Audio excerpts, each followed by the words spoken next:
সার্বিয়ার visa process হতে কত সময় লাগে? দেখুন, আপনার ছবি, পাসপোর্ট এবং একাডেমিক সার্টিফিকেট কোম্পানির কাছে জমা হওয়ার পরে ওরা আপনার জন্য পারমিট ইস্যু করে। পারমিট ইস্যু করতে এটা কোম্পানির ব্যস্ততার উপর নির্ভর করে। কোনো ক্ষেত্রে 2 দিনে হতে পারে, 7 দিনে হতে পারে, 15 দিন লাগতে পারে। আমরা ধরে নিচ্ছি সর্বোচ্চটা 15 দিন। আপনার পারমিট ইস্যু হতে 15 দিন সময় লাগছে। এরপরে আপনার পারমিট ইস্যু হওয়ার পরে মূলত সার্বিয়ান যে ভিসা পোর্টাল আছে ওখানে কিন্তু অ্যাপ্লিকেশন করা হয় ভিসার জন্য।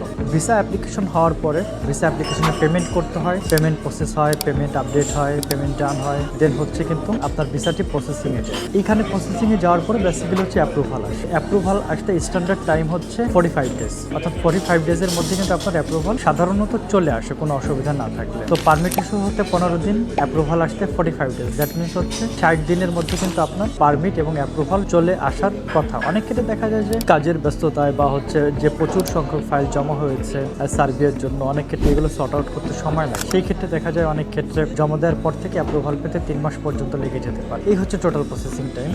অনেক ক্ষেত্রে যেটা দেখা যায় যে আপনার যদি ভিসা রিজেক্ট আসে কোনো কারণে, সেই ক্ষেত্রে কিন্তু আবার আপিল করতে হয়। আপিল করার পরে অ্যাপ্রুভাল আসতে অনেক ক্ষেত্রে 7 দিন, 15 দিন, 1 মাসও লেগে যেতে পারে। তো যেভাবেই হোক অ্যাপ্রুভাল হওয়ার পরে, যেহেতু বাংলাদেশে কোনো এম্বাসি নেই সার্বিয়ার, সেই ক্ষেত্রে আপনার হার্ড কপি পাসপোর্টটি ইন্ডিয়াতে পাঠিয়ে ওখান থেকে ভিসা স্টাম্পিং করতে হয়। ইন্ডিয়াতে পাসপোর্ট পাঠানোর পরে মূলত 15 থেকে 20 কর্মদিবসের মধ্যেই ভিসা স্টাম্পিং হয়ে কিন্তু বাংলাদেশে চলে আসে। এখানে বলে রাখা ভালো, যদি আপনার অ্যাপ্লিকেশনটি অ্যাপ্রুভ হয় সেই ক্ষেত্রে আপনি ধরে রাখেন যে 100% ভিসা হচ্ছে। সত্যিকার অর্থে যদি আপনার কাছে আইডি এবং পাসওয়ার্ড থেকে আপনি চেক করে নিতে পারেন, অর্থাৎ সার্ভের অ্যাপ্রুভাল মানেই কিন্তু ভিসা। তো অনেক ক্ষেত্রে যেটা দেখা যেতে পারে যে অ্যাপ্রুভাল হওয়ার পরে এই রুলসটি নতুন এসেছে, আগে এইভাবে কল করা হতো না। ওদের কোনো কিছু সন্দেহ হলে কোনো ডকুমেন্টে, সেই ক্ষেত্রে আপনাকে কিন্তু কল করতে পারে। ওই সময়টাতে কিন্তু আপনার কলে রেসপন্স করা অনেক জরুরি। এইভাবে যাচাই করেও তারা স্টিকার লাগাতে পারে।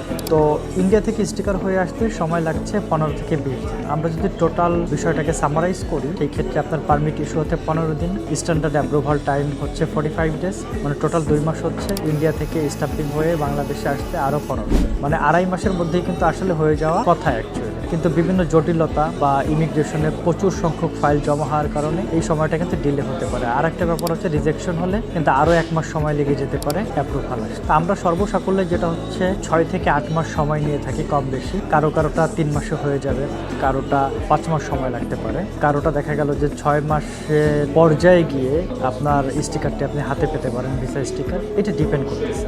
তো ধৈর্য ধরে লেগে থাকলে ভিসা হবে। যেহেতু ভিসা রেশিও ভালো এখন সার্বিয়ার জন্য, ভিসা হবে।